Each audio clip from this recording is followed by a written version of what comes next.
It was 1 p.m. on Saturday in July, the month during which the summer sun is at its peak in New Jersey.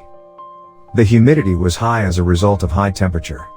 This is the time of the year when the weather seems so unfair to anyone who dares stroll under it, unprotected. Just like other streets in Jersey City, Bevan Street was empty as no one wanted the scourging sun to teach them a lesson. This was not the case for Lisa as she walked aimlessly down the alley, lost in deep thoughts. She was oblivious of the heat from the sun, her face pale, her skin reddish as though it was going to leak with blood.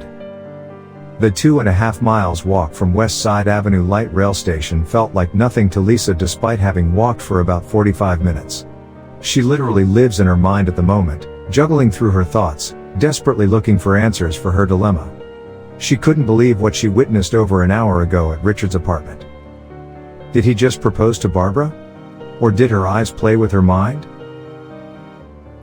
Lisa Compton and Richard Miller had been lovebirds for the past 5 years without a glitch. They had met 8 years ago during their college days at Stockton University in Galloway Township, New Jersey. It all started at Alton Auditorium, on the occasion of the induction of new visual arts students of the university. Richard was 2 years ahead. He was the president of the then executives of the visual arts students body that organized the induction. As he mounted the podium to deliver his speech for the welcome address, Richard's eyes traveled at the speed of light through the rows of seated students, and cut the figure of a fresher who looks like she just fell from the sky. Their eyes met and locked for what seemed like forever. It was a case of instant love at first sight. In her head, Lisa saw a perfect picture of a glorious prince in his royal regalia, well built, nothing seemed out of place. The day would end with them exchanging phone numbers at the end of the hallway adjoining the auditorium. However, they would continue for the following 3 years as just friends because Lisa was too afraid to commit to an intimate relationship. She was new to falling in love, and everything she'd ever heard and read about people been in love was never pleasant to her liking. Richard was okay with the idea, and never bothered her. He knew it would be a matter of time before she got to know him well. After his graduation, Richard got a well-paid job at Westwood Gallery Fine Art and Custom Framing, and was really living his dream, enjoying the comfort of his lavish apartment he rented at Anderson Street, Hackensack, in Bergen County, New Jersey, a 17-minute drive from the gallery. His apartment provided him with the much-needed conducive atmosphere to be creative with what he did best at Westwood Gallery. Of course his fat salary could afford it. Distance was never an issue between Lisa and he since it was just about an hour and 27 minutes away from Stockton. On her first day to see his new place, Lisa was so proud of the man he was becoming that she shed whatever was left of the cloak of fear cascading her over the past 3 years, and fell instantly in love with him. She threw caution in the wind. The feeling was like falling head over heels with the one person you have ever dreamed of falling in love with. She let him take her flowers right that instant. What pride she had as a woman. It felt perfect in every sense of the word. They would spend every weekend together, enjoying each other's company. She was in her finals in the university, so there was really not much distraction in school. Her prowess in creative drawing and painting kept her atop her class, and she was always ahead with coursework. She had indeed got all the time for her man. It was on one of the occasions of her visit to the gallery that Richard introduced Barbara to Lisa as the manager at Westwood Gallery. Richard would go ahead to tell Lisa more about Barbara later that day while they were having lunch. The picture he painted of Barbara was that of a monster who cared about nothing but meeting deadlines. To her, no excuse seemed genuine enough to attract leniency. According to Richard, Barbara once gave one of their best artists a 3-week suspension with a pay cut for missing a deadline, despite calling in sick a week earlier. Lisa instantly painted a picture of a very mean woman in her head, and wondered who in his right senses would want to be associated with such a bad news. But her admiration of her man would make her forget about Barbara almost instantly. To Lisa, no one else existed except Richard. That was all that mattered to her at the moment. She would spend the following 5 years loving Richard, giving him an undivided attention like he was the only man in the world. Of course, he was the only man in her world.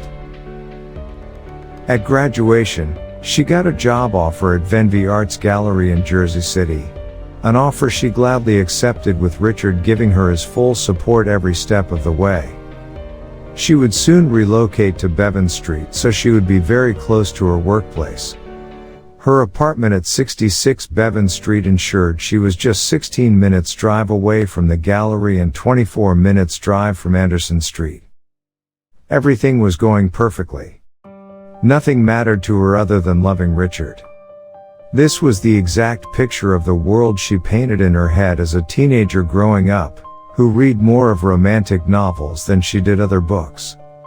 Her sense of judgment was so clouded that she never paid attention to Richard's demeanor. To Lisa, Richard was perfect. Nothing ever seemed out of place about him. He was so handsome that she could barely see beyond his white sparkling teeth and his well-sculpted physique. And days became weeks, weeks became months, and months became years. And there came the day things went down south. Lisa was all cuddled up in Richard's arms in bed in his apartment. The air was lit with joy for Lisa, and she thought, let this moment never end. Oh, it feels so good to be lost in his arms. If this is what it means to be in love, then I'll be glad to fall in love over and over again. She smiled deeply as she studied every line on his face, intently staring deep into his eyes, absent-mindedly. Could this be what marriage feels like? She was oblivious of Richard's sudden attention on her. What could be going through her mind, he thought for a moment. As it appeared her thought seems unending with each passing second, he smiled timidly as he leaned towards her and gently whispered to her right ear, "Babe, what's going through your mind?"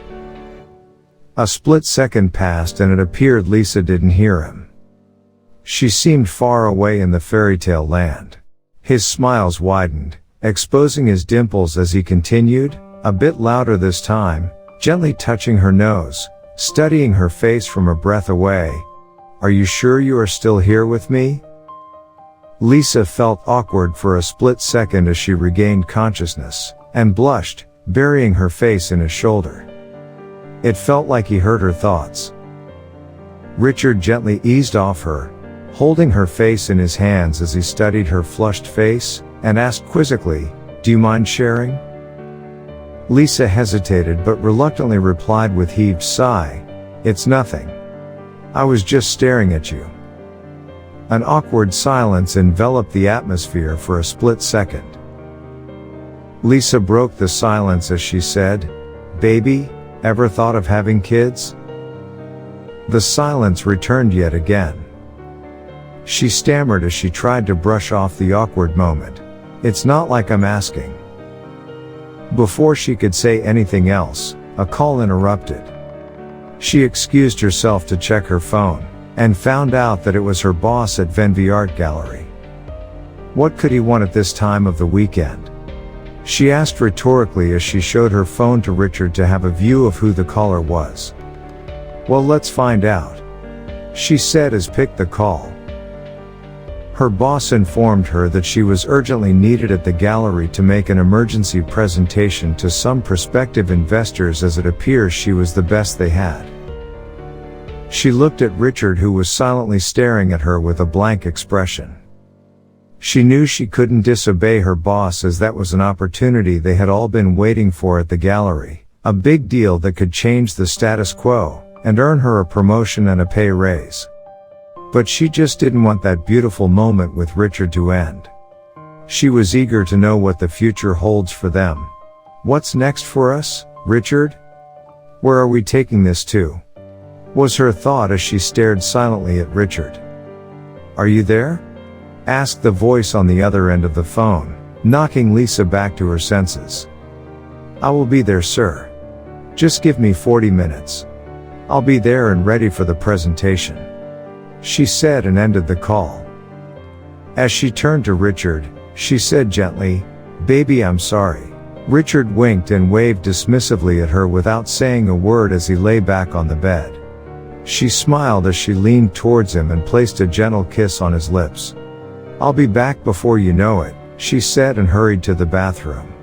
Soon she was dressed and left, waving him a goodbye.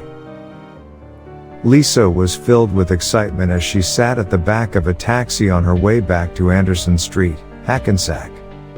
The presentation was a huge success. The investors were so impressed with her. And her boss couldn't be more proud.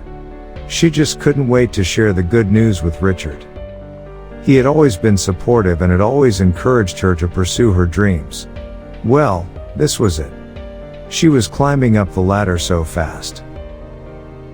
It was 6:30 p.m. The traffic was unusually heavy as Lisa sat patiently ignoring the horns blasting around her from cars before and behind the taxi she was in. It was just about a 17 minutes drive from Venvey Art Gallery. So she was not perturbed. She would soon be with her man. That's all that mattered to her at the moment. The thought warmed her face with a beautiful smile that the taxi driver took notice from the rear view mirror of the taxi. Her mind raced back to the earlier topic as she rested her face on the windshield of the side window while staring at the traffic, or so it appeared. She was simply staring into nothingness. When is he going to pop the question? She thought. It's been 5 years and they are both accomplished, living their dreams. What could be out of place? She loves children and can handle them. She loves their tenderness, and has always wanted to know what motherhood feels like. She admitted that she had never discussed the topic with Richard until earlier that day. So she couldn't place her mind on what his stance on having kids would be. But he was silent when she asked him earlier. She, however, dismissed the thought almost immediately. The only thought she could entertain at the moment was what it would feel like to be Mrs. Miller. Her smile broadened as she ran her index finger on the windshield of the side window as though she was attempting to make a drawing. She was brought back to the moment as the taxi driver announced that they had arrived Anderson Street. She paid him, hurriedly alighted and walked to Richard's apartment. Lisa arrived at the door to Richard's apartment and knocked. There came no response. She knocked a second time and again no response came. Strange, she thought as she reached inside her bag and pulled out her phone. She dialed Richard's number. Just at that instant, the door opened slowly and Richard was standing there. His face washed of the usual smile that Lisa had grown used to. Why the long face? Lisa quizzed as she placed her phone back in her bag. Richard studied her face briefly in silence before stepping aside to pave way for her to enter the apartment. Lisa walked uneasily as though she was counting her every step till she sat on the sofa. She watched Richard as he walked to the refrigerator and took a bottle of beer. Just as he was about to uncork the bottle, she quietly asked, "Baby, is everything all right?" He didn't respond but walked to sit beside her on the sofa. "You are scaring me," she said again, adjusting to face him. "What's wrong? I've never seen you this way before. Please tell me what's bothering you." "Do I look bothered?" Richard replied her after taking a gulp. He said as he put the bottle down next to him on the floor, "You said you would be back in a jiffy, but it's been over 3 hours. Now you tell me. Who should be asking the questions here?" Lisa explained gently to him why she had to spend much time at the gallery, stressing that they had to wait for the investors as they arrived at the gallery an hour behind schedule. She even tried to lighten up the atmosphere by breaking the news of her promotion and pay raise to him. But nothing she said seemed to matter to him as he simply stared blankly at her while her monologue lasted. He was visibly unimpressed, cascaded with disgust. Lisa inquired, increasingly feeling uneasy, "Baby, where's this negative energy coming from?" "Oh, I'm the one with bad energy. I see." He strengthened up on the sofa and continued, "I think we should take a break," he said, and left the sofa and started walking away. "Take a break from what?" Lisa asked, looking flushed and confused. Richard explained that they needed to take a fresh breath as it would give them the room to reassess their choices. He finished and walked into his bedroom while Lisa's gaze followed him intently every step he took to the bedroom. It felt like it was in a dream. As she walked out of Richard's apartment, she silently prayed for him to run after her and say it was just a joke. Unfortunately, he didn't come out. Lisa slowly walked down the alley as the night grew stronger. Everything was happening so fast and she prayed she would wake up the next morning to learn it was just a dream.